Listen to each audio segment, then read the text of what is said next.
They continue to try to use the, well, you must just want Trump to win, to try to scare us into voting for Hillary Rodham Clinton. Here at Real Progressives, our objective isn't just to keep Trump out of the White House alone. It's bigger than that. Our objective is to continue to move America forward. You see, Secretary Clinton is presenting to us incremental change. And America isn't a nation that was built to stand still. We're a nation that dared to dream. You see, if we accepted incremental change, I wouldn't be sitting here in front of you today talking about the political process. The Civil Rights Act will be a pipe dream. Putting a man on the moon will be something that we've seen on television once in a while, and that's it. The Social Security Act will be a hope and a lost cause. We're the nation that tasted the bitter pill of civil war and went through slavery. Dr. King met with LBJ about the Civil Rights Act, and he was told that he was being unrealistic. He was even offered a job to be quiet. Just take this job and we'll get to African Americans voting later. We'll get to it later. And Dr. King didn't settle for that. Dr. King didn't settle for incremental change, nor should we. We're no longer interested in someone telling us to be unrealistic, or we should wait when it's our kids that are dying in the streets. We're no longer interested in being told that we're unrealistic, or we should wait when it's our kids that are starving in the streets. It's our kids that are undereducated. It's our kids that are drowning in college debt. When the crooks on Wall Street that crashed our economy haven't done a day in jail, nor have they even been charged. We aren't interested in Secretary Clinton's incremental change, not when we put more people in jail than any other nation in the world. And we aren't safer because of it. We spend more on health care than any other industrialized nation, and we aren't healthier because of it. Incremental change is just something that she throws out there just to coddle her Wall Street buddies. Just enough to not alienate them, to keep them quiet, to keep us quiet and not alienate them. And the people that give her the permission to do this is the vote blues. The vote blue no matter who people who accept whatever she does. They tell her this up front. They tell her up front that they're gonna vote blue no matter who. So she don't have to work for our vote because she knows she already has it. That's how we got here. Incremental change. People saying they want to vote against Trump and then, fight for change the next election cycle, as if the establishment hasn't already seen our hands. They see the deck that we're playing with. Scare them, and they'll fall in line with whoever we want them to vote for. And that's what they've been doing. That's what they're going to continue to do. And when you really break it down from a corrupt standpoint, from their line of thinking, can you really blame them? Can you really blame Hillary Rodham Clinton to alienate the people who pay her big money campaign contributions for people who tell her that they're going to vote for her anyway? Why would she? Why would she?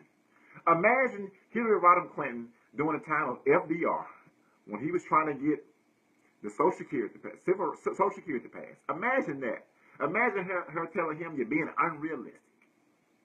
We've been programmed to the point that we think elites controlling all the wealth in Washington is normal.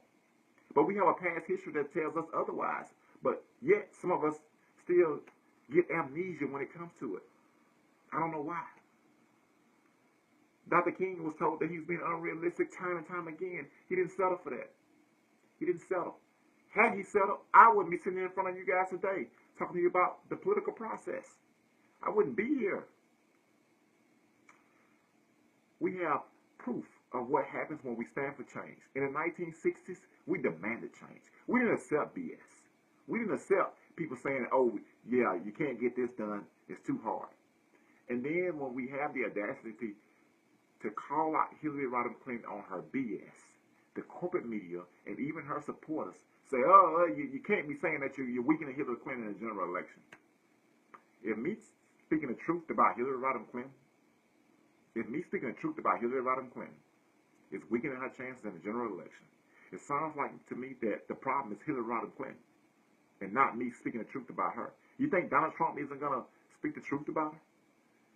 I've watched Donald Trump many times talk about Hillary Clinton, and then, to be honest with you, I can't hardly even disagree with some of the things he be saying about her. Yeah, scary. And I'm no fan of Trump. I'm not voting for Trump.